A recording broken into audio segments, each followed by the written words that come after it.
পাপা এনাও তোমার 6,000 টাকা, আর এই চাকরিটা ছেড়ে দাও। মা, এসব কি বলছিস তুই? কি হয়েছে তোর? আমি যা বলছি ঠিকই বলছি, তুমি এই চাকরিটা ছেড়ে দাও।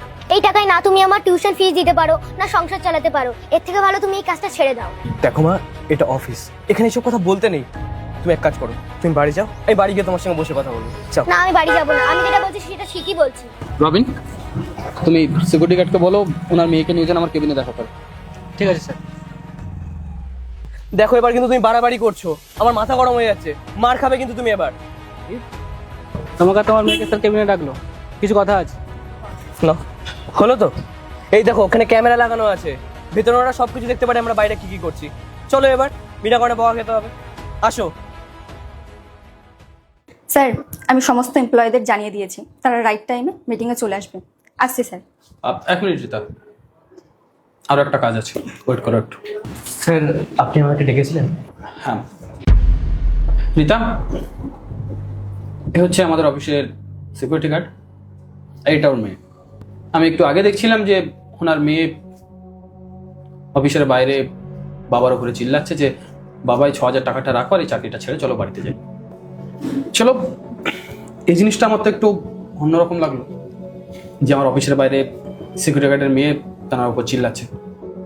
কিন্তু তার থেকেও বেশি আমার আজব লাগলো যে ওনার মেয়ে বলছিল যে বাবা 6,000 টাকা ধরো আর এই চাকরিটা ছেড়ে চলো, যে টাকাতে আমাদের ঠিকঠাক করে সংসারও চলে না। কিন্তু আমার অফিসে তো 6,000 টাকার চাকরি কেউই করে না, কারোরই তো 6,000 টাকা মানেনি। তাহলে 6,000-এর বিষয়টা আমি বুঝলাম না ঠিক। হ্যাঁ স্যার, আমার পাপা 6 মাস ধরে 6,000 টাকা করে মাইনে পাচ্ছে, আর এই টাকায় আমার টিউশন ফিস। আরে স্যার, ওরকম কোনো ব্যাপার না, আমি ঠিকঠাক টাকায় মাইনে পাই। ছোট বাচ্চা, চল টিউশন আছে তো। না না দীপ, দাঁড়াও, আমি চলে যাওয়ার জন্য এখানে ডাকিনি, আমি 6,000-এর বিষয়টা ক্লিয়ার করার জন্য ডেকেছি। কিন্তু তার আগে মাকে তোমরা সবাই ভালোবাসি, আজকে দেখবো কে কে বাবাকে ভালোবাসে। যদি বাবাকে ভালোবেসে থাকো তাহলে ভিডিওটিতে লাইক করে চ্যানেলটি সাবস্ক্রাইব করে দাও, আর কমেন্টে আই লাভ ইউ মা বাবা লিখে যাও। আচ্ছা, যে কথাটা তোমার মেয়ে বলছে সেটা তোমার বলতে সমস্যা কোথায়? তুমি কি 6,000 টাকা মাইনে পাও?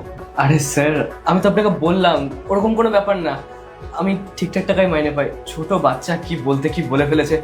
স্যার, এরা মিথ্যে কথা বলছে। আমি তো প্রত্যেক মাসে সবার স্যালারি ক্লিয়ার করে দিই, আর এখন আপনার সামনে এসে ন্যাকা কান্না করছি। স্যার, আমি আপনাকে বলছি যে আসল ঘটনাটা কি। আমি ওকে 15,000 টাকাই স্যালারি দিই, হয়তো কোথাও উল্টোপাল্টা খরচা করে নিয়েছে, আর বাড়িতে গিয়ে এটাই বলেছে যে 6,000 টাকা স্যালারি পায়। এসব গরিব মানুষরা না এরকমই হয়। আচ্ছা, তার মানে তুমি ওদের প্রত্যেক মাসে পুরো মানেটাই দাও? হ্যাঁ স্যার, এখানে